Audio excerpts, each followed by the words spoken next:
Morning बच्चों, good morning. करते आज की क्लास लिबरलाइजेशन कंप्लीट कर लिया था। लिबरलाइजेशन के अंदर क्या पढ़ा था मैं? चलो पहले ये बताओ लिबरलाइजेशन क्या? बाउंड्री पर इम्पोज ऑन द प्राइवेट उनको रिमूव कर देना, और उसके लिए हमने सेक्टर में काम करा। हाँ, कौन कौन? Foreign trade force, foreign trade force. Foreign बोले तो फॉरेन एक्सचेंज, ट्रेड बोले तो foreign trade fit, F for financial reforms, I for industrial sector reforms, and T for tax reforms. Tax reforms को फिस्कल रिफॉर्म भी कहा जाता है। और इनके पॉइंटर्स देखे थे 2 4 4 3 2 4 5 3 पॉइंट बोलो। एक तो डिवैल्यूएशन किया,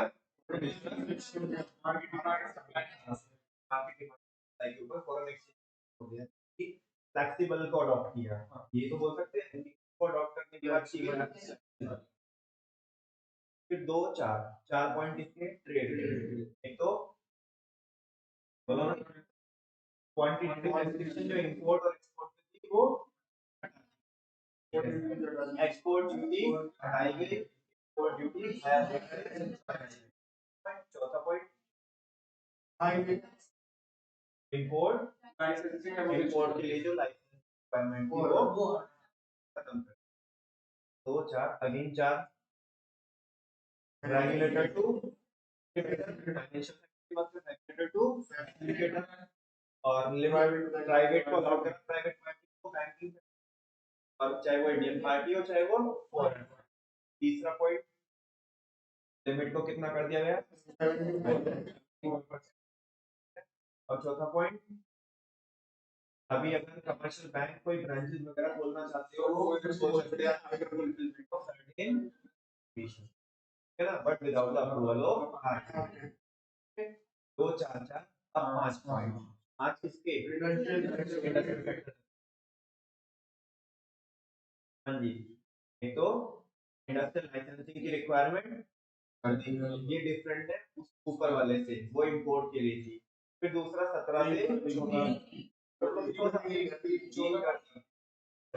देखो कितना एडजस्ट करता है। हाँ जी, इन कौन कौन तीन के नाम बताना? वो डिफेंस वाली इमिग्रेशन और अपने पास में। और इसके हम ओवरऑल पॉइंट कितने देख रहे हैं? 2 4 5 है, 2 पॉइंट हम बोलिए।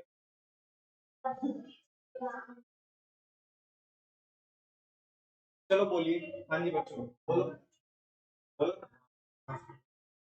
तो बोला लाइसेंस रिक्वायरमेंट का नाम 17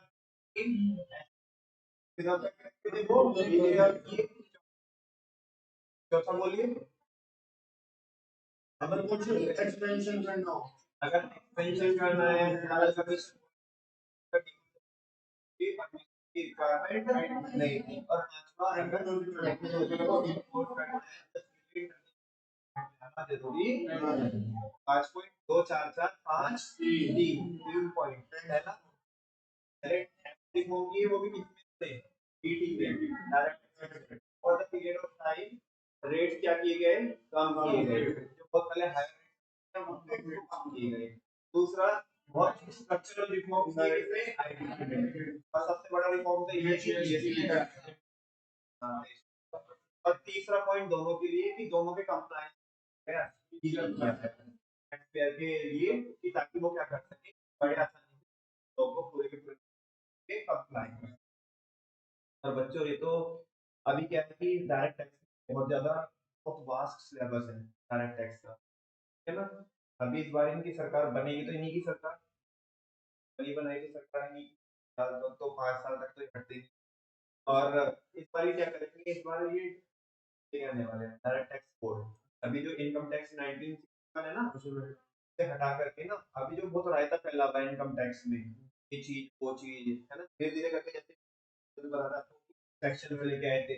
सेक्शन 115 बीएए बीएबी बीएसी बीएडी, यहाँ पे दोस्तों इन्होंने 7 लाख तक की करने की बात की, वो एग्जाम अभी मैं बोलने के लिए बस बोल रहा हूँ, धीरे धीरे करके इसमें काम कर रहे हैं। अभी इस बार इनकी सरकार आती है, बिल लेके आएंगे income tax act 19 direct tax, उसमें बहुत सारी चीजें जो फालतू की चीजें है जो इनकम टैक्स में बढ़ जाए, तो और भी रिफॉर्म्स हैं। तो ये हुए बच्चों हमारे, ऐसा क्यों कर रहे हैं, बिजनेस प्रमोट कर, ताकि लोगों के लिए कंप्लायंस इजी हो जाए, लॉ इजी हो जाए, टैक्स की चोरी ना हो, होगी तो टैक्स की चोरी तो होगी लेकिन कम हो जाए। तो ये यार बहुत बहुत सही है यार, मतलब आपने सारे पॉइंटर्स बिना देखे बोले, अदरवाइज बच्चों को आते नहीं है, ठीक है ना। पहले तो लिबरलाइजेशन पर अपने आप कि वरना ये 5 हेडिंग लिबरल, मतलब देखो चल क्या रहा है, तुम पूरा फ्लो देखो एक बार वापस, ठीक है ना। हम पढ़ रहे हैं रिफॉर्म्स, रिफॉर्म्स के दो बच्चे, एक कौन सा है शॉर्ट टर्म, दूसरे लॉन्ग टर्म। शॉर्ट टर्म तीन बच्चे एलपीजी, है ना। लिबरलाइजेशन का मीनिंग पढ़ा, उसके अंदर 5 रिफॉर्म्स हुए, 5 सेक्टर में हुए, मतलब 5 अलग अलग फील्ड में रिफॉर्म्स हुए, और 5 के भी 2 4 4 5 3 2 4 4 5 3। अब हम पढ़ेंगे क्या, प्राइवेटाइजेशन और प्रिवाइजेशन। बात समझ में आ रही है? तो अगर ये फ्लो तुम्हारे माइंड में है तो बच्चों मुझे नहीं लगता कि आप चैप्टर में आपको कोई प्रॉब्लम आने वाली है, तो आपके माइंड में मेजर पोर्शन हम कर चुके हैं। मेजर पोर्शन यही है कि रिफॉर्म्स के दो बच्चे, रिफॉर्म्स के दो बच्चे, दूसरे के 3 बच्चे, देखिए 5 बच्चे, फिर 5 के 2 4 4 5 30, जब इसने सारी कसर पूरी कर दी। प्राइवेटाइजेशन और ग्लोबलाइजेशन की ज्यादा रह नहीं जाता, तो हमने ऑलरेडी पढ़ा होंगे, कोई बात नहीं, फिर पढ़ेंगे वापस से कि हमने कहा पढ़ा। आपको ऐसे बिल्कुल कहीं पे तो हाँ बीएसटी में तो पढ़ा ही है, आपने भी पढ़ा है हमने गवर्नमेंट बजट में। हाँ जी, एक घबराने कर रहे भैया, चलो प्राइवेटाइजेशन हम तो तीसरी तीसरी बार पढ़ा है, ऐसा भी नहीं बोल रहे चलो ये तो पढ़ा है, नहीं पढ़ा है तो पढ़ा है, घबराता है। Privatisation, privatisation means the transfer of ownership, बिल्कुल सेम शब्द लिखे हुए हैं। किसको किसको ट्रांसफर करना, ओनरशिप को ट्रांसफर करना, या मैनेजमेंट को ट्रांसफर करना, या कंट्रोल को ट्रांसफर करना, public sector to the entrepreneurs in the private sector. जो पीएसयूज है उनका कंट्रोल प्रॉपर या उनकी ओनरशिप या उनका मैनेजमेंट, है ना, वो किसको ट्रांसफर करना, प्राइवेट सेक्टर को, इसी को बोलते हैं, इस प्रोसेस को बोलते हैं प्राइवेटाइजेशन। आप मुझे बताइए किस प्राइवेटाइजेशन में फर्क होता है, किस इन्वेस्टमेंट है कि गवर्नमेंट अगर 1 भी परसेंट अपना स्टेक बेचती है तो वो होता है डिसइन्वेस्टमेंट, लेकिन हर एक डिसइन्वेस्टमेंट प्राइवेटाइजेशन नहीं होता, लेकिन हर एक प्राइवेटाइजेशन डिसइन्वेस्टमेंट।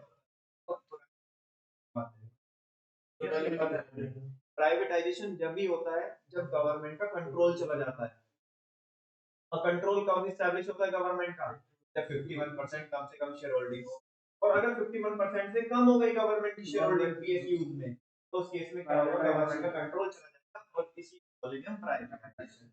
जबकि अगर गवर्नमेंट के पास लेट्स सपोज 68% स्टेक है, उन्होंने 2% बेच दिया, 3% बेच दिया, तो वो privatisation, what is investment, at least अभी भी कंट्रोल तो बना हुआ है ना, 51% की रिक्वायरमेंट, अगर 3% भी बेचते 68 में तो 65 बचता है ना, ओनरशिप तो अभी भी government. Privatisation implies the greater role of the private sector, privatisation अगर हम करते हैं तो इसमें किसका रोल ज्यादा रहता है, प्राइवेट सेक्टर का, in the economic activities of the country, देश की economic activities. Over the years, the Indian government has diluted its stake in several PSUs. कह रहे कि पिछले कुछ टाइम में गवर्नमेंट ने अपना स्टेक क्या किया है, डाइल्यूट किया है, तो कम किया है ना, और वो किसको ट्रांसफर किया है, हाँ प्राइवेट सेक्टर, है ना। Privatisation can be done in two ways, दो तरीके से कर सकते हैं, transfer of ownership and management of PSUs to the private sector, transfer कर दो किसको, ओनरशिप को या मैनेजमेंट को, किसके ओनरशिप और मैनेजमेंट को, पीएसयूज के, किसको कर दो ट्रांसफर, प्राइवेट सेक्टर को, बहुत नॉर्मल है। दूसरा privatisation of the PSUs by selling of part of the equity of PSUs to the public। दूसरा कह रहे हैं कि प्राइवेटाइजेशन हम कैसे कर सकते हैं, जो पीएसयू का पार्ट है वो किसको भेज दीजिए, पब्लिक को भेज दीजिए। This process is investment. और इसी चीज में वो जरा कि ये जो जिसको तुम प्राइवेटाइजेशन बोलते हो, पब्लिक को करे हिस्सा बेचते हो आप, जिसको तुम प्राइवेटाइजेशन बोलते हो, ये प्राइवेटाइजेशन नहीं है ना। वो तो तभी होगा जब वो 51% से क्या होगा, कम होगा।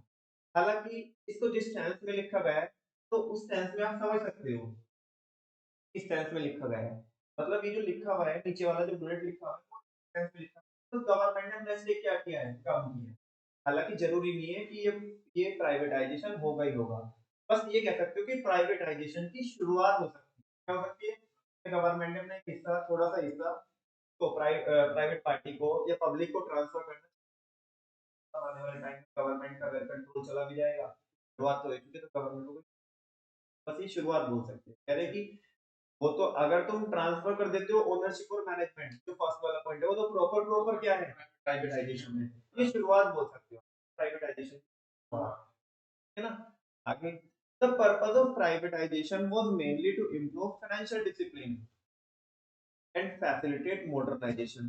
प्राइवेटाइजेशन करने का मकसद क्या है गवर्नमेंट का, ताकि जो फाइनेंशियल डिसिप्लिन है वो मेंटेन हो सके और एक एफिशिएंसी को बढ़ाया जा सके, और हमारे देश में क्या हो सके, नई नई टेक्नोलॉजी को क्या कर सके, अडॉप्ट करके कर सके मॉडर्नाइजेशन। सारे बच्चों को पता है कि मैंने जैसे कि अभी आपको चैप्टर शुरू करने के दौरान भी बताया था कि कुछ कंपनी, कुछ पीएसयू तो बहुत अच्छा परफॉर्म कर रही थी, लेकिन कुछ क्या बन चुकी थी, सोशल डेट पे क्या बन, अब उनका कुछ होना जाना नहीं था, हमारे से वो संभल भी नहीं रही थी वो, है ना। तो हमें उन्हें ट्रांसफर करना ही था, इसको प्राइवेट पार्टी में, और इसी प्रोसेस को प्राइवेटाइजेशन कहा गया। और ये प्राइवेटाइजेशन कराया क्यों गया, किया क्यों गया, क्योंकि हम तो संभाल नहीं पा रहे थे। तो एक तो इनको, क्योंकि हम जब संभाल नहीं पा रहे थे तो हमारे तो फाइनेंस बिगड़े पड़े थे, हम कितना भी पैसा डालें, क्योंकि करप्शन इतना ज्यादा था देश के अंदर कि हम जितना भी पैसा डालें वो सब पैसा हजम हो जाता था। बात समझ में आ रही है। तो अभी उस फाइनेंशियल डिसिप्लिन को इम्प्रूव कर सकते हैं हम, यानी कि कंपनी जो है पीएसयू है वो एफिशिएंट बन जाए वो, और दूसरा उसका क्या हो जाए, मॉडर्नाइजेशन, क्या हो जाए, प्राइवेट पार्टी तो भाई अपने हिसाब से, ठीक है ना, वो एम्प्लॉइज को खाली कैसे बैठे रहने दे सकता है, प्राइवेट पार्टी। समझ में आ रही है। Because most of the public sector enterprises turn into a social, कि काफी सारी जो पब्लिक कंपनीज थी वो किस में कन्वर्ट हो चुकी,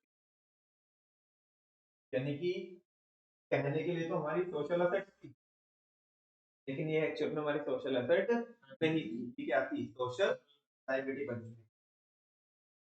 कहने का मतलब है लाश, है ना। इन्हें स्टैब्लिश तो इसलिए था कि ये गवर्नमेंट को पैसा बना के देगी, लेकिन ये पैसा नहीं बना के उल्टा और इनमें पैसा लग रहा था, अभी तो सोशल थी ना।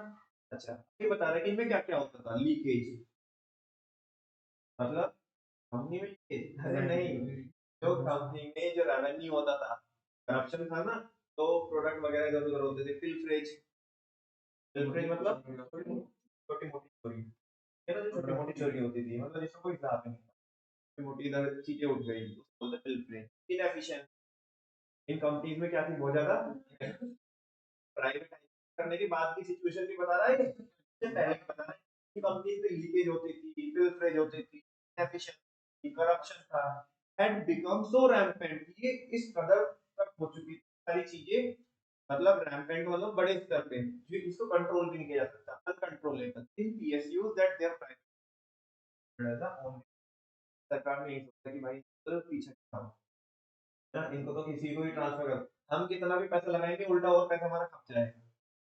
बात समझ में आई ना, इनको तो प्राइवेट पार्टी को ही भेज दो, कुछ पैसा है और वो इन्हें संभाल लेंगे, क्योंकि एक पुरानी कंपनी को, मरती हुई कंपनी को है, रादर देन एक मरती हुई कंपनी को मार करके नई कंपनी बनाओ। ये सवाल तो मैं पहले भी रखा था, मरती हुई कंपनी को बचाना अच्छा, और आप एक जो बाइंडिंग अप होने वाली है कंपनी, क्या सेक्टर में बेचोगे, नई स्टैब्लिश करोगे, उसकी प्रॉफिट में पैसा लगेगा और नई एसेट खरीदोगे, नुकसान होएगा। पुरानी कंपनी में सब कुछ है, बस तुम्हें थोड़ा सा फाइनेंस मैनेज की जरूरत है, थोड़ी लीडरशिप की जरूरत है तुम्हें, वो कर दोगे तो एग्जिस्टिंग कंपनी जो अभी तुम्हारे ऊपर सोशल लायबिलिटी को किसमें कन्वर्ट हो जाएगी, अगेन सोशल हो जाएगी, जो तुम्हारे को उसका एस्टैब्लिश करने का पर्पस था, वही पर्पस है। It was also believed that, ये भी माना गया, private capital and managerial capabilities will help in improving the performance of the PSU. Private party संभाल लेगी भाई, जो प्राइवेट कैपिटल लगेगी इसमें, प्राइवेट पार्टी का पैसा लगेगा और उनका जो टैलेंट लगेगा वो इनकी परफॉर्मेंस को इम्प्रूव करेगा PSU. However, in view of their efficient performance, Navratnas were to be retained as public sector enterprises. काफी इंटरेस्टिंग है, कह रहे हैं कि वैसे तो यहाँ पे प्राइवेटाइजेशन किया गया, लेकिन जो गवर्नमेंट की पीएसयूज थी उनमें काफी सारी उनकी परफॉर्मेंस को देखते हुए, काफी सारी कंपनियों में से कुछ कंपनी की परफॉर्मेंस को देखते हुए नवरत्नास 9 कंपनियों को रोक के रखा गया, जिनको नाम दिया किसका, नवरत्न। और आज का बच्चों आपका होमवर्क यही है कि वो 9 कंपनी कौन कौन है। मैंने एक बताया था क्या आपको, एक बार सवाल तो पूछा था गवर्नमेंट के बारे में पढ़ा रहे थे गवर्नमेंट। चलो तो आज का आपका होमवर्क ये रहेगा बच्चों की नवरत्नास कंपनी में कौन कौन आती है। हालांकि मेरे नोट्स में आपको जाएगा आगे 6 पेज होगा आगे में, लेकिन आपको फाइंड आउट करके लेके आना है कि वो 9 कंपनी कौन कौन सी थी। देखो यहाँ पे ना अलग अलग टाइप से नवरत्ना, महारत्ना, मिनी रत्ना, जैसे वो अकबर करता था ना, अकबर है ना कि हाँ कि उसके ऐसे बोलते हैं कि उसके हाँ और रत्न में से एक है वो बीरबल वगैरह से कुछ।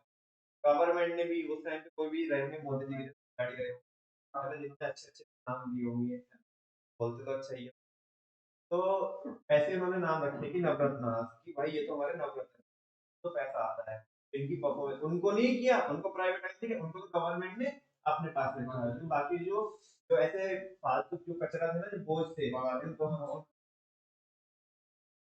तो वही बोल रहे हैं बच्चों। हाउएवर से कौन पढ़ेगा, एक बार वापस से कौन पढ़ेगा, हाँ जी तुम पढ़ दो, चलो कन्हैया नहीं है। However, in view of their efficient performance, पढ़ो ना, Navratnas were to be retained as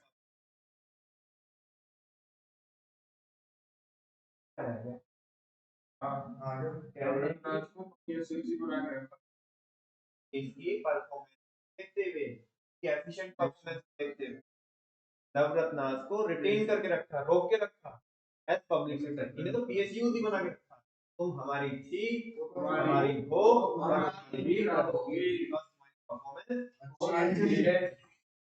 नल है। लेकिन जो भाई, अरे जो कंपनी वाहियात थी उनको किसको चलो नोट में देखो, नोट में क्या लिखा है। अब तुम तो मजाक के मूड में। Privatisation leads to disinvestment, whereas investment doesn't necessarily leads to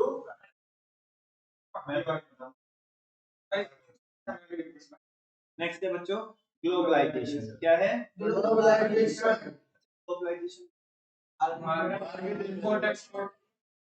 भाई देखो पहले तो हमने, मैं बात करूंगा लिबरलाइजेशन की, तो जो अपनी बिजनेस कम्युनिटी थी उसके ऊपर से जो फालतू की जो रेस्ट्रिक्शन थी वो हटाई है ना। फिर हमारे ऊपर जो बोझ बन के रखी थी है ना, उनको ट्रांसफर किया किसको, प्राइवेट पार्टी। अब हमने ना क्या हुआ, बहुत सारी रेस्ट्रिक्शन लगा के रखी थी एक्सपोर्ट और इंपोर्ट पे, है ना। इनफैक्ट 1975 और 77 में सारी कंपनी, भारत सरकार ने ऐसे देश निकाला दे दिया, निकलो यहाँ से, ठीक है ना। उस टाइम पे जनता गवर्नमेंट थी तो ये कोका कोला वगैरह जो ये कंपनी थी वो भगाया यहाँ से, देगी तुम्हें। तो 1991 में वापस से इनवाइट करा, इनकी मिन्नतें करी कि आओ और हमारे देश के अंदर क्या करो, इन्वेस्टमेंट लेके आओ और आप बिजनेस चालू करो, है ना। तभी तो यहाँ पे क्या होगा, एम्प्लॉयमेंट क्या होगा, जनरेट होगा, बिजनेस क्या करेगा, प्रॉस्पर होगा, ठीक। तो वैसा, तो ग्लोबलाइजेशन, ग्लोबलाइजेशन में बात करी गई पूरी विश्व की अर्थव्यवस्था को, वर्ल्ड की इकोनॉमी को ऐसा माना कि हमारी होम इकोनॉमी है। मतलब आज ऐसा कोई आप डिस्क्रिमिनेशन ना करो या डिफरेंशिएट ना करो कि भाई ये अमेरिका की इकोनॉमी है, ये हमारी इकोनॉमी है, सबको एक ही मान, है ना। जहाँ पे बहुत ज्यादा जो ट्रेड रेस्ट्रिक्शन है 91 के रिफॉर्म, इस प्रोसेस को बोलते हैं ग्लोबलाइजेशन। क्या बोलते हैं? अब किसी को अगर कोई फॉरेन से कोई प्रोडक्ट चाहिए तो वैसे प्रॉब्लम नहीं होगी, जैसे डायरेक्ट इस बिकॉज अब जमाना किसका है? ग्लोबलाइजेशन का। जो लोग एक कंट्री से करते हैं क्यों कर पा रहे हैं? With the help of globalisation. Globalisation में होता तो लोग एक कंट्री से कंट्री में कहाँ जा पाते?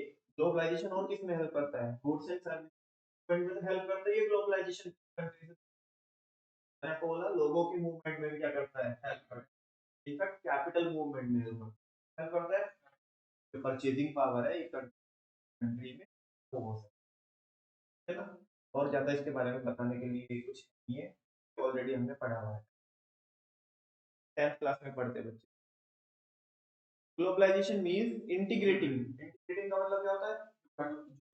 हाँ, जोड़ना, कनेक्ट करना। Globalisation means integrating the national economy. इसको कनेक्ट करना नेशनल इकोनॉमी को वर्ल्ड इकोनॉमी। किसके साथ?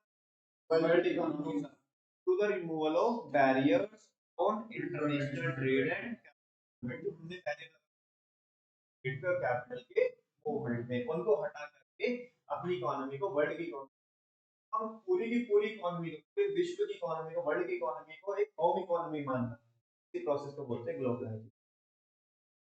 Globalization is generally understood as the economy of the country with the world economy.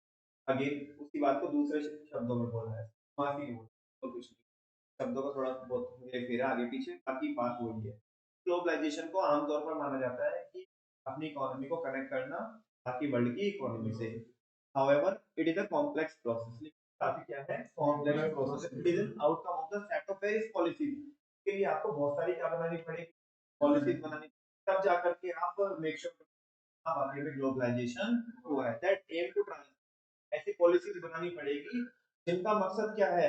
The world, जिनको जिनका मकसद है वर्ल्ड को, सॉरी, जिनका मकसद है ट्रांसफॉर्म करना वर्ल्ड को towards greater interdependence and integration. यहाँ पे पूरा का पूरा जो पूरी की पूरी जो हमारी क्या है वर्ल्ड की इकोनॉमी है ना, वो सब एक दूसरे के ऊपर क्या हो जाए? डिपेंड हो जाए। क्योंकि देखो बच्चों, बहुत सारे रिसोर्सेज ऐसे नेचुरल रिसोर्स जो हमारे यहाँ पे है वो दूसरी कंट्री में नहीं है। बहुत सारी चीजों का प्रोडक्शन ऐसा होता है कि जो दूसरी कंट्रीज में होता है लेकिन हमारे यहाँ पे नहीं है, कि हमें उनकी क्या है रिक्वायरमेंट है। भाई फ्रूट, इससे फ्रूट से अच्छा एग्जांपल क्या होगा? हमारे यहाँ पे इतना प्रोडक्शन नहीं होता फ्रूट का, लेकिन तो सऊदी की होती है देश है, वहाँ पे कितना प्रोडक्शन होता है फ्रूट का, तो हमें उसकी जरूरत है ना। हमारे यहाँ पे बहुत सारी चीजें ऐसी होती है, वीट होता है, शुगर केन होता है, और भी बहुत सारी चीजें होती है जिनमें हम टॉप क्लास है ना, हैंडीक्राफ्ट प्रोडक्ट हमारे, तो वो बाकी लोगों को भी जरूरत है ना। हमारे यहाँ का मार्बल, तो लिथियम के रिजर्व भी निकल रहे हैं, ये सारी चीजें दूसरी कंट्री के पास शायद ना हो, तो उनको उसकी जरूरत है। तो ये बोल रहे हैं कि जो ग्लोबलाइजेशन है एक कॉम्प्लेक्स प्रोसेस है, और ये ऐसे नहीं कि बस तुमने बोला मुंह उठाया बोले ग्लोबलाइजेशन, ऐसे नहीं, बहुत सारी पॉलिसीज बनानी पड़ेगी आपको। क्या बनानी पड़ेगी? बहुत सारी पॉलिसीज का आउटकम निकल करके आएगा ग्लोबलाइजेशन, और वो पॉलिसीज का मकसद है यहाँ पे जो वर्ल्ड की हर एक इकोनॉमी है ऊपर क्या हो जाए डिपेंड और कनेक्ट हो जाए, वो बोल, ठीक है। It involves the creation of network. यहाँ पे इसका मकसद क्या है? यहाँ पे क्या होता है? नेटवर्क क्रिएट करना होता है, and activities across geographical boundary, मतलब अपनी सीमा से बाहर जाकर के, अपनी बाउंड्रीज से बाहर जाकर के आपको क्या करना है? नेटवर्क क्रिएट करने। क्या क्रिएट करने हैं बच्चों? नेटवर्क क्रिएट करने और एक्टिविटीज परफॉर्म कराना। बात समझ में आ रही है? In short, globalisation aims to create a borderless world. इसका यही है, ग्लोबलाइजेशन का मकसद क्या है? बॉर्डरलेस वर्ल्ड क्रिएट करना। यहाँ पे हमारी टेरिटरी हमने डिफाइन करा है, क्योंकि बस हम तो भारत तो यही कर रहे हैं। अरे भारत, नया भारत, कौन सा भारत है? नया भारत, ठीक है। बात समझ में आ रही है? बिल्कुल कह रहे बच्चे, कह रहे हैं ये पहले जैसा भारत नहीं है, ये नए वाला भारत। हाँ जी। नेक्स्ट है बच्चों, policies promoting globalisation of the Indian economy. अब इसने ऊपर बोला था ना कि ग्लोबलाइजेशन एक कॉम्प्लेक्स प्रोसेस है, ग्लोबलाइजेशन ऐसे नहीं होगा। ग्लोबलाइजेशन करने के लिए आपको एक सेट ऑफ पॉलिसीज बनानी पड़ेगी। तो अब सवाल ये है कि जी वो पॉलिसीज है कौन सी? अरे जैसे लिबरलाइजेशन करने के लिए फॉरेन ट्रेड फ्रीडम अपोज करा और वो 2 4 ऐसे ग्लोबलाइजेशन को करने के लिए ग्लोबलाइजेशन को प्रमोट करने के लिए अपने क्या पॉलिसीज बनाई 1991 और उसके बाद में, तो वो यहाँ पे लिखी हुई। ठीक है ना, ये इंपॉर्टेंट क्वेश्चन हो सकता है, बच्चे से छोड़ देते हैं। ग्लोबलाइजेशन तो सब कोई पढ़ के जाएगा, प्राइवेटाइजेशन तो हर कोई पढ़ के जाएगा, लिबरलाइजेशन में वो इतना बड़ा डिस्कशन है कि उसको से भी पढ़ के चले जाएंगे, लेकिन ग्लोबलाइजेशन में एक छोटा सा टॉपिक है और फिर बच्चे इसमें भर के आते हैं, उल्टी सीधी भर के आते हैं, जनरल में नॉलेज होती है वो भर के आते हैं, स्पेसिफिक पॉइंट लिखने होते हैं हमें, वो भी आपको अभी आपके माइंड में सेट करा दूंगा। देखो, ताकि हम ग्लोबलाइजेशन को प्रमोट कर सके, उसके लिए गवर्नमेंट ने पहली पॉलिसी बनाई, the limit of foreign investment has raised up to 15% of foreign equity. गंदा पॉइंट है, कभी तो बोलते 74%, कभी बोलते हो 51%। 74% की लिमिट स्पेसिफिकली फाइनेंशियल के लिए भी, ये किसी स्पेसिफिक लिमिट की बात नहीं कर रहा है, जनरल लिमिट की बात कर रहा है, की बात कर रहा है। और इसका जवाब मैं आज भी दे रहा हूँ, दे चुका हूँ, कल ही जवाब दे चुका हूँ कि पहले लिमिट हर एक सेक्टर में कितनी होती थी, 49%। कितनी होती थी? 49। क्योंकि यार देखो ना, हमारी सरकार को डर पता किस चीज का लगता है, जब अंग्रेज हमारे यहाँ पे आए थे ना, तो हमें लूटने के लिए नहीं आए थे, हमें लूटना चालू करा बिजनेस करके। कुछ सेक्टर तो बच्चों ऐसे भी है, जो फॉरेनर है ना, फॉरेनर को Indian agricultural activities carry on करना अलाउड नहीं है, रियल एस्टेट में अलाउड नहीं है उन्हें रियल एस्टेट में ऑपरेट करना। उनमें मतलब बहुत, मैं आपको ऊपर ऊपर से बता रहा हूँ, उनमें बहुत डेप्थ है, खाली मेरे ऊपर से सब बोलने से आपको पूछेंगे। फ्यूचर जब भी आप पढ़ोगे तो आपको पता पड़ेगा, मैं आपको लॉजिक दे सकता हूँ कि एग्रीकल्चर में और रियल एस्टेट में क्यों अलाउड नहीं किया गया फॉरेनर्स को, बिकॉज अगर हमारी जमीन के ऊपर कब्जा हो जाएगा उनका, फॉरेनर्स का, और हमारे रियल एस्टेट जो बिजनेस है उसके ऊपर का कब्जा हो जाएगा, तो वापस से हमें गुलाम बना देंगे। तो कुछ सेक्टर ऐसे हैं जहाँ पे कोऑपरेट नहीं कर सकते। ठीक है, तो गवर्नमेंट का पहले ये था कि हर एक 49% तक इन्वेस्ट कर सकते हो, हाँ 49%, बिकॉज क्योंकि अगर तुम सब्सिडरी बना लोगे, कोई फॉरेन कंपनी है और वो 50 से ज्यादा करके हमारी कंपनी में अपनी सब्सिडरी बना लेंगे, तो हमारी होने के बावजूद भी वो हमारी नहीं रहेगी, उसके ऊपर अब अधिकार हक किसका हो जाएगा, ये फिरंगी बोलेंगे मुझे हक है ना, हम बोलेंगे हम क्या कर रहे हैं, ठीक है ना? तो लेकिन अब सरकार ने जैसे जब ग्लोबलाइजेशन को प्रमोट करना था, तो सरकार ने थोड़ा एक स्टेप आगे बढ़ाया, बोले अब कोई ऐसी बात नहीं है, वो 49% को कितना किया, अलाउ किए कि आप कोई बात नहीं सब्सिडी भी बना सकते। अब आप देखते होंगे कि भारत के अंदर बहुत सारी कंपनी ऐसी है जो फॉरेन कंपनी की सब्सिडरी बोल के भारत में, है ना, उनकी इंडियन ऑपरेशन की अलग से सब्सिडरी बना के रखी।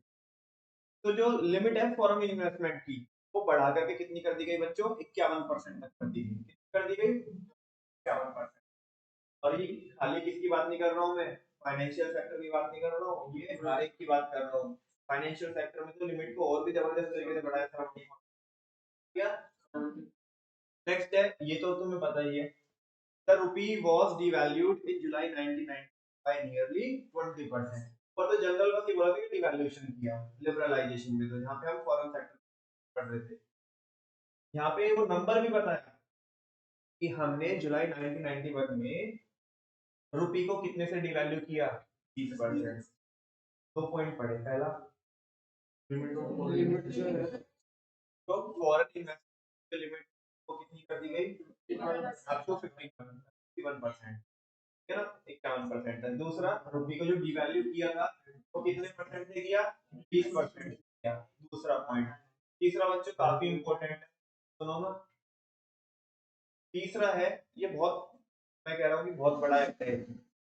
पहले एक एक्ट हुआ करता था बच्चों, फेरा, फेरा को रिप्लेस करके क्या लेके आए इन्होंने, क्या लेके आए, फेरा होता था foreign exchange regulation act, foreign exchange regulation act, उसको रिप्लेस करके क्या लेके आया, FEMA, foreign exchange management act 2000 में। हम रिफॉर्म्स पढ़ रहे हैं, तुम बोलोगे भैया 1991 में नहीं, रिफॉर्म वो मतलब जब से रिफॉर्म्स ही चल रहे हैं 1991 2000 साल 2000 में क्या लेके आए इन्होंने, फेरा को रिप्लेस करके फेमा लेकर। अब तुम बोलोगे ना उनमें क्या भला है फेरा और फेमा, देखो जब भी हम किसी भी क्या करते हैं फॉरेन कंट्री क्या करते हैं ट्रांजेक्शन क्या करते हैं ट्रांजेक्शन करते हैं तो ऐसे ट्रांजेक्शन नहीं कर सकते हम अपने मन से यहाँ पे एडी होता है ऑथोराइज बैंक होता है परमिशन से हमें क्या करनी होती है ट्रांजेक्शन करनी होती है और इसके लिए प्रॉपर कानून था फेरा तो रिप्लेस करके फेमा लेके आया दोनों में मतलब फर्क इन द सेंस तो बहुत बड़ा है बस एक लाइन में दोनों का डिफरेंस बताऊंगा ठीक है सुनो अब था क्या बच्चों कि पहले गवर्नमेंट क्या जैसे अगर आप इंडिविजुअल हो तो आपके लिए भी एक स्कीम होती है एलआरएफ तो चलो एक होमवर्क भी दूंगा स्कीम होती है लिबरलाइज्ड अगर आप कहीं फॉरेन में जाना चाहते हो तो ऐसा नहीं है आप कितना भी डॉलर रख सकते हो अपने पास कितना डॉलर खरीद खर्च करके आ सकते हो बाहर जा करके बस एक लिमिट रहती है इंडिविजुअल की क्या रहती है लिमिट रहती है वो लिमिट आपको फाइंड आउट करके लानी है कि एलआरएस की लिमिट क्या रहती है लिबरलाइज्ड रेमिटेंस रहती है कितने डॉलर की रहती है तो आपको फाइंड आउट करना कितना अलाउड होता है एक बंदे को एलआरएस की एलआरएस कंट्री कि हमारे देश के पास होता है कि बाहर जाओगे तो बस इतने डॉलर लेके ठीक है ना पैसा एक साल में तुम्हें एक बंदे को इतना अलाउड होता है बाकी उसके आगे रेगुलेशन रहते हैं ये बहुत जनरल मैंने बोला ठीक है हाँ त्यागी जी देख चुके हैं हमने देख चलो तो बताइए तो जब लाख डॉलर बहुत होते हैं भाई 2.5 लाख डॉलर चलो सुनो बच्चों देखो फेरा में क्या था फेरा का जो पर्पस था वो फेमा के पर्पस से अलग था फेरा क्या बोलता था नाम से डिफाइंड है फॉरेन एक्सचेंज रेगुलेशन एक्ट सरकार पहले बोलती थी फॉरेन एक्सचेंज खर्च करने ना दे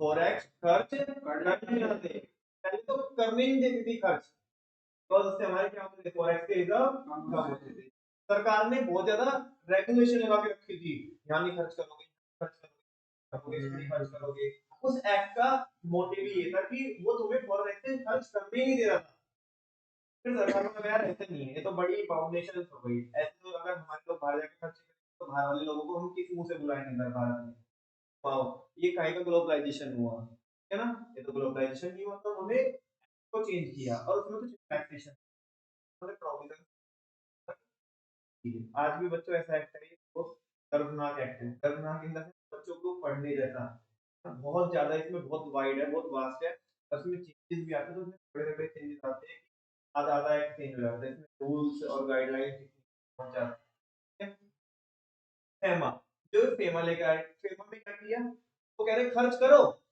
बस उसके ऊपर आपने क्या किया कि खर्च तो करो लेकिन कुछ चीजों को मतलब नॉर्मली ये बोला कि यहाँ पे तो नॉर्मली तो खर्च कर सकते हो लेकिन इन चीजों के लिए खर्च करोगे तो परमिशन लेनी पड़ेगी वहां पे क्या था वहां पे ये था कि खर्च कर ही नहीं सकते पैरा में तो ये था कि खर्च कर ही नहीं सकते है ना वहां पे तो ये था कि खर्च नहीं कर सकते बिल्कुल भी आपको अलाउड ही नहीं है इधर फेमा में बोला इन्होंने ज्यादातर जो प्रोविजन नॉर्मली इन्होंने बोला आम जिंदगी में बोला खर्च कर सकते हो लेकिन बस इन चीजों के लिए खर्च नहीं कर सकते इन चीजों के लिए आपको कर तो सकते हो लेकिन आपको अलग अलग मिनिस्ट्री की और आरबीआई की अप्रूवल रखी गई है ना अलग अलग क्लास की उन्होंने transaction capital account transaction current account transaction उसमें से भी फिर कैटेगरी बनाई है ना तो अलग अलग ये वाली ट्रांजेक्शन तो आप फ्रीली कर सकते हो ये वाली कर सकते हो लेकिन इसमें आरबीआई की अप्रूवल लेकर और ये वाली ट्रांजेक्शन बिल्कुल प्रोहिबिटेड है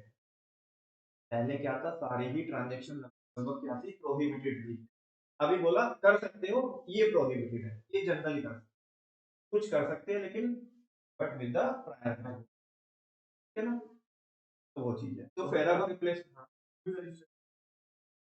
बिल्कुल खरीद सकते है ना लेकिन उसमें बीच में आएगा कौन फैमा आएगा कौन आएगा जैसा जितना जितना फैमा अलाउड करता है फैमा एक्ट के अकॉर्डिंगली आप क्या कर सकते हो फॉरेन कंट्री के साथ डील कर सकते और मतलब ऐसे तो कर ही नहीं सकते विदाउट आरबीआई मतलब बीच में आरबीआई ना हो डायरेक्ट ट्रांजेक्शन हवाला ट्रांजेक्शन क्या बोलते हैं हवाला ट्रांजेक्शन अलाउड नहीं होता हवाला ट्रांजेक्शन पहले वाले डिस्कस किया हमने किया है ना गवर्नमेंट बजट में किया था हाँ हम क्या जैसे हमारा लाइक मेरा मैं अपने ऊपर लेता मान लिए क्या है ए सुनो, मान लिया एक बंदा है, उसका बहुत तगड़ा नेटवर्क है और फॉरेन कंट्री में भी यहाँ पे भी है। मेरे को फॉरेन कंट्री में क्या करनी है, बिल्ड करनी है। बात समझ में आ रही है? और अगर मैं बैंक के थ्रू करता हूँ तो मेरे ऊपर टैक्स लगेगा, टैक्स लगेगा वो गवर्नमेंट ने। हालांकि तरीका तो ये फेमा तो ये बोलता है कि जो आपने अदरवाइज करी ना विदाउट एडी बैंक की, ऑथोराइज बैंक के विदाउट उसकी परमिशन आपने या उसके थ्रू नहीं करी, तो वो तो सब क्या है, वो ट्रांजेक्शन मानेंगे नहीं। क्या है, आपको पेनल्टी भी होगी। तो अब ये जो हवाला वाले करते हैं, ये क्या करते हैं कि लेट सपोज किसी बंदे को पेमेंट देनी है फॉरेन में, तो ये हवाला वालों के पास जाते हैं, तो बहुत तगड़ा नेटवर्क होता है। इधर हम इनको पैसे देंगे, इनके बंदे उधर भी होते हैं, उस पार्टी को उधर के उधर उसी करेंसी में क्या कर देंगे, पेमेंट कर देंगे। तो एक तो ना तो फॉरेन करेंसी को एक्सचेंज कराने की जरूरत पड़ी और नहीं गवर्नमेंट को लॉस होता है, और इससे टेररिज्म है वो भी बढ़ सकता है। तो दैट्स व्हाई गवर्नमेंट ने की एक्टिविटीज को क्या किया, रेगुलेट किया। तो हवाला ट्रांजैक्शन वर्क कर। अब तुम बोलोगे नमन भैया उसने तो पैसा वहां से दिया, लेकिन पैसा हमने तो वहां से दिया। अबे कभी उसे भी इंडिया में ट्रांजैक्शन करानी पड़ेगी उस बंदे को, है ना। वहां की पार्टी को किसी को भारत में पेमेंट, तो वो उसे पेमेंट करेगा वहां पे, डॉलर में पेमेंट कर देगा। तब बस वो इसे बोल देगा कि भाई जो तेरे पास वो पैसे आए थे ना, तो वो पार्टी वो पैसा वो वाला जो तेरे पास था जो पहले वाला था वो किसी इस पार्टी को देना है, तुझे को देने आएगा। और इसमें वो पहले भी बता दें, मैंने नोट का नंबर वो आके, हाँ इंसान 10 का देता है, छोटी मोटी 50 नोट के टुकड़े करके 10। ओके, एक टुकड़ा उसके पास है, एक उसके पास है, आके मैच कर लीजिएगा, ले जाइएगा। ये चलता हवाला ट्रांजैक्शन, है ना, अलाउड नहीं है। जैसे कोई मना है मतलब क्या बोला तूने, वापस से वो दूसरी कंट्री में प्रॉपर्टी नहीं खरीद सकते। हाँ हाँ हाँ, तो जैसे कोई बिजनेस करने के लिए जा रहा है, हाँ, मैंने बोला रियल एस्टेट। अब फिर उसके साथ मैंने एक शब्द और बोला था कि रियल एस्टेट मैंने बहुत नॉर्मल बोला था अपने आप में भाई, पूरा बहुत क्या है, पूरा पढ़ा है पूरी गाइडलाइंस पढ़नी होती है, या खाली रियल एस्टेट बोलने से नहीं होता है। समझ में आया ना, इसलिए मैंने बोला था ये बिजनेस तो अलाउड है, बिजनेस आप कर सकते हो, लेकिन रियल एस्टेट के बिजनेस में, रियल एस्टेट में स्पेसिफिक, अब वो प्रॉपर प्रॉपर बहुत सारी गाइडलाइंस, लेकिन इनडायरेक्टली ब्रांच के लिए बिजनेस है, रियल एस्टेट नहीं बिजनेस कर रहे हैं भाई, वो तो कर रहे हैं बिजनेस। ग्लोबलाइजेशन कर ही नहीं है, ग्लोबलाइजेशन किया तो इसलिए कुछ ऐसे चेक यहाँ पे अगर फॉरेनर से क्या रह जाएगा, अगर कंट्रोल हो जाएगा तो वासियों को क्या हो जाएगी, वहां पे अलाउड। आगे बच्चों 3 पॉइंट पढ़े हमने, पहला क्या बोलो, एक तो लिमिट 51% तक का ली, दूसरा रुपी जो डिवैल्यू किया था वो कितना किया था, 3% किया था, ताकि देखो तुम बोलोगे ये तो पहले लिबरलाइजेशन में था, अरे ग्लोबलाइजेशन में काम में आएगा, तभी तो फॉरेन एक्सचेंज क्या हो पाएगा, एक हमारे एक्सपोर्ट बढ़ेगी तभी तो कंट्री का व्यापार बढ़ेगा ना, वो चीजें है। तीसरा क्या है, फेरा को रिप्लेस करके क्या लेके आया, फेरा की लॉन्ग फॉर्म रेगुलेशन है, रेगुलेट करते थे, अभी फेमा लेके आया, अभी रेगुलेट नहीं कर रहे, और एक्सचेंज मैनेजमेंट, ठीक है ना। नेक्स्ट है बच्चों, a new 5 year export import policy, जो कब से कब तक इंप्लीमेंट करी इन्होंने, 1992 से लेके 97 तक वाज अनाउंस, एक 5 year export import policy announce की गई 1992 में, जो 1997 तक चली, was announce by the government to establish the framework, ताकि एक ऐसा फ्रेमवर्क एस्टैब्लिश कर सके इसके लिए, ग्लोबलाइजेशन के लिए ऑफ इंडिया फॉरेन ट्रेड। मतलब कहने का मतलब ये नटशेल में ये है कि तो 92 में, है ना, क्या की गई, 5 साल के लिए क्या बनाई गई, एक्सपोर्ट इंपोर्ट पॉलिसी बनाई, अपने आप में बहुत डिटेल टॉपिक हो सकता है,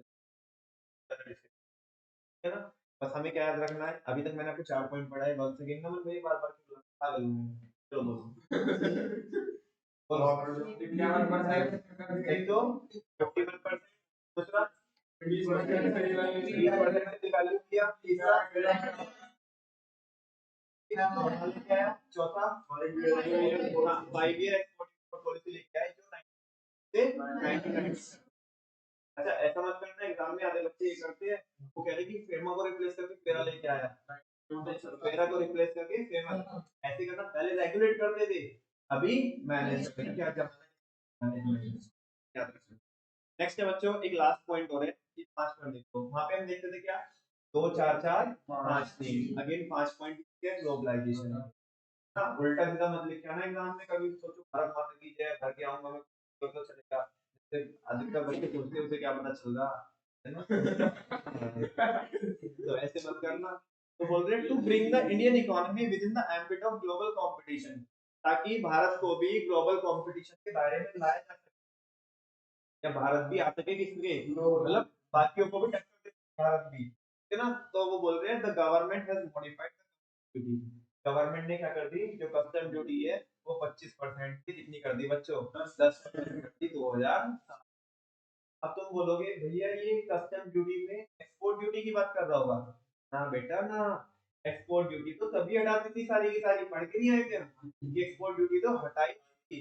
ये जो 25% से 10% जो 7 8 में रेट करे ना, ये इंपोर्ट ड्यूटी के करे थे, किसके करे थे, इंपोर्ट ड्यूटी।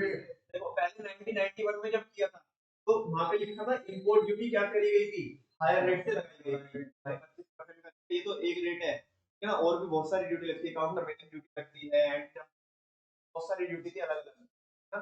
तो वो सारे को क्या किया गया, उनके जो मतलब ऐसे जो रेट है 25% से कितने किए गए, जो पहले ज्यादा किए गए थे, इंपोर्ट की जो कस्टम ड्यूटी लगाई गई थी उसके रेट क्या किए 2007-8 में आकर के क्या किए, कम किए, और वो 25% से क्या 10%, तब जो मतलब 2007-8 में का रेट किया गया, बेसिक कस्टम ड्यूटी का रेट है इंपोर्ट पे वो 10%।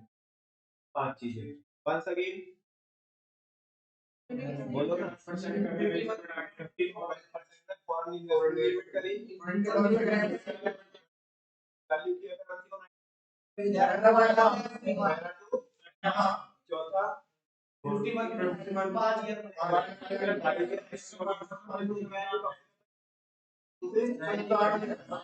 पांचवा पॉइंट, ताकि हम बाकियों को टक्कर दे सके, बाकी कंट्रीज को भी। तो कस्टम ड्यूटी के रेट बच्चों 25% से कितना कर दिए, 10% कर दिए, वो भी 2000। अब एक छोटा सा टॉपिक देखते हैं बस, ये positive and negative impact of globalisation.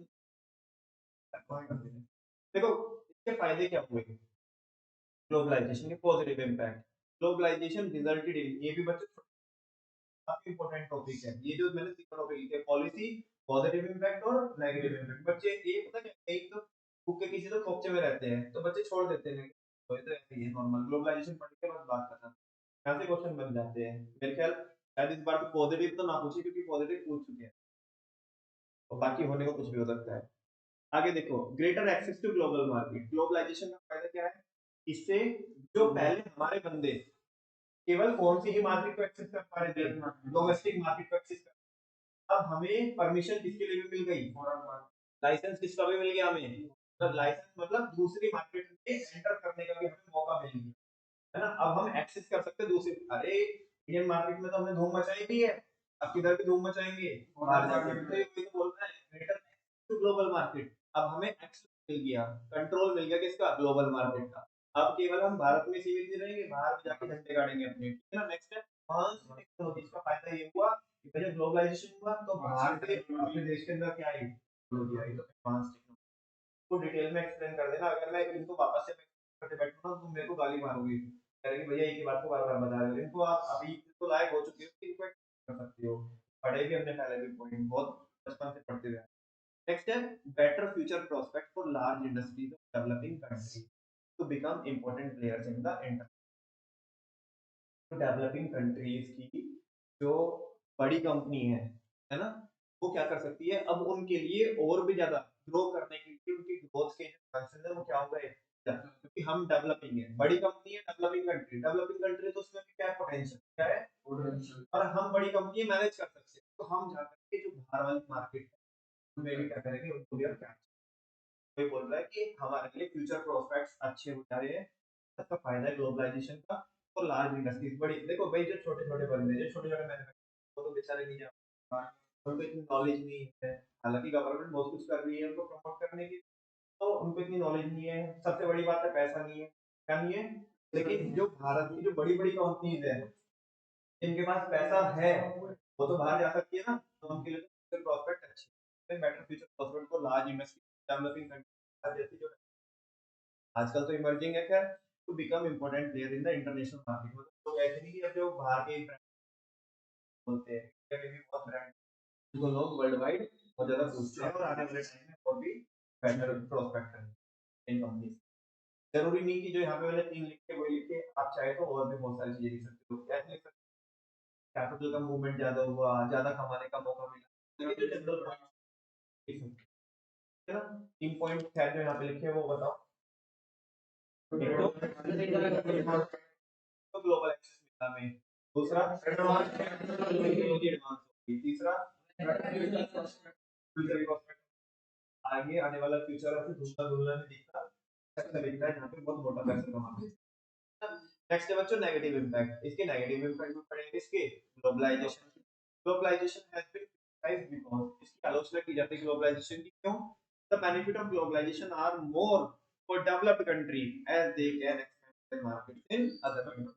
Developing country को फायदा नहीं हुआ, किसको फायदा हुआ ग्लोबलाइजेशन का? डेवलप, वो तो डेवलप थे और उन्होंने तो कि भाई उनके तो पास पैसा है और वही क्या कर सकते हैं बाकी दूसरी मार्केट में जा सकते हैं, अलग-अलग देश के अंदर अपना डिस्ट्रीब्यूशन नेटवर्क फैला सकते हैं।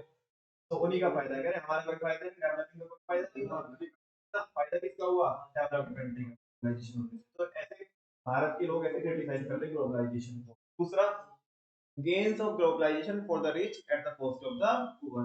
अरे अमीरों को फायदा हुआ है, किसका फायदा हुआ है? अमीरों को फायदा हुआ, किसकी कॉस्ट पे? गरीबों को तो यूज किया गया है, उनकी कॉस्ट पे किसको फायदा पहुंचाया गया है? अमीरों को। अभी तुम जाके किसी भी नॉर्मल इंसान से भाई साहब ग्लोबलाइजेशन का आपको क्या फायदा होगा? कहेगा पहले तो ये क्या होता है, ठीक है ना? अच्छा अभी मैं थोड़ी देर पहले ऊपर बता रहा था कि बेटर फ्यूचर प्रोस्पेक्ट किसके लिए? डेवलपिंग कंट्रीज जो बड़ी कंपनीज थी। तो जैसे मान लिया हमारे देश में अब बड़ी फैमिली या बड़ी कंपनी बोला जाता है जिनके बारे में बात की जाती है, दो चार गिने चुने नाम है, उनको लोग बुरा भला बोलते हैं, उन्हीं को गाली देते हैं, सेम दोनों इन्होंने ऐसा लूट लिया, इन्होंने ये कर लिया, इन्होंने वो क्या, है ना? तो वो कह रहे हैं कि बस उन्हीं के तो फायदा हुआ, एक आम इंसान का, गरीब को क्या फायदा हुआ? गरीब को तो कोई फायदा नहीं हुआ। तो कह रहे हैं कि यहाँ पे फायदा पहुंचाया गया। पहले तो बोलते हैं कि डेवलप्ड को ही फायदा हो, डेवलप्ड कंट्री को, फिर आगे डेवलपिंग में घुस गया। डेवलपिंग में भी केवल किनको फायदा हुआ? अमीरों को फायदा हुआ, किसकी कॉस्ट पे? कीमत तो किसने चुकानी पड़ी? गरीबों ने। गरीबों के तो क्या हुआ? उनके तो जो रोजगार थे हो गए, क्योंकि अब वो फॉरेन मार्केट से जो प्रोडक्ट आते वो कंपटीशन, वो चीज है। नेक्स्ट है ग्रेटर रोल ऑफ एमएनसी। कहते छोटे मोटे लोगों को कोई फायदा नहीं है इनमें, कोई रोल नहीं है इनमें। यहाँ पे जो पार्टिसिपेट कर रही है कौन ही कर रही है? एमएनसी कर रही है, मल्टीनेशनल मल्टीनेशनल कंपनीज वो जिनके एक ही ज्यादा कंट्री में चलते हैं, है ना? नेक्स्ट है it leads to the exploitation of resources of developing country. कह रहे हमारे रिसोर्सेज क्या था? एक्सप्लॉइट। अच्छा इनके यहाँ पे नहीं है, इनके यहाँ पे शुगर केन नहीं होता, है ना? और हमारे यहाँ पे होता है, तो हमारे इन्होंने क्या कर लिया? एक्सप्लॉइट कर लिया। ऐसे तो दूसरे वाले भी बोल सकते हैं हमारे यहाँ पे तुम तो भूखे बंगाली हो, तुम्हारे यहाँ पे तो नहीं, हमारे यहाँ तुमने सारे रिजर्व लूट किए, है ना? तो ऐसा बोला जाता है कि तुमने क्या किया, हमारे मतलब एक कंट्री दूसरी कंट्री के ऊपर आरोप लगाती है कि तुमने हमारे तुम्हारे यहाँ तो कुछ नहीं था, तुमने हमारे यहाँ के नेचुरल रिसोर्सेज को क्या किया है? एक्सप्लॉइट किया। तो ये उसके क्या है बच्चों? नेगेटिव इम्पैक्ट है इसके ग्लोबलाइजेशन। एक मेजर जो चंक है और जो टेक्निकल पोर्शन है ज्यादातर वो खत्म हो चुका है। अब तो छोटे छोटे पॉइंटर्स है जैसे आउटसोर्सिंग, है ना? इस बार एक्सपेक्ट कर सकते हो आप आउटसोर्सिंग को। जैसे कि मैंने बोला कि टॉपिक तो वो भी इम्पोर्टेंट था, उसके बेनिफिट, लेकिन अंदर से ऐसा नहीं रहा है बेनिफिट आएंगे, क्योंकि वो पिछली बार पूछ चुके हैं, इस बार शायद ऐसा लग रहा है कि आउटसोर्सिंग आउटसोर्सिंग क्या होती है? क्या होती है? कुछ बच्चे 11th में पढ़ के आते हैं, वाली बात नहीं है, कल हम पढ़, आज के लिए इतना ही।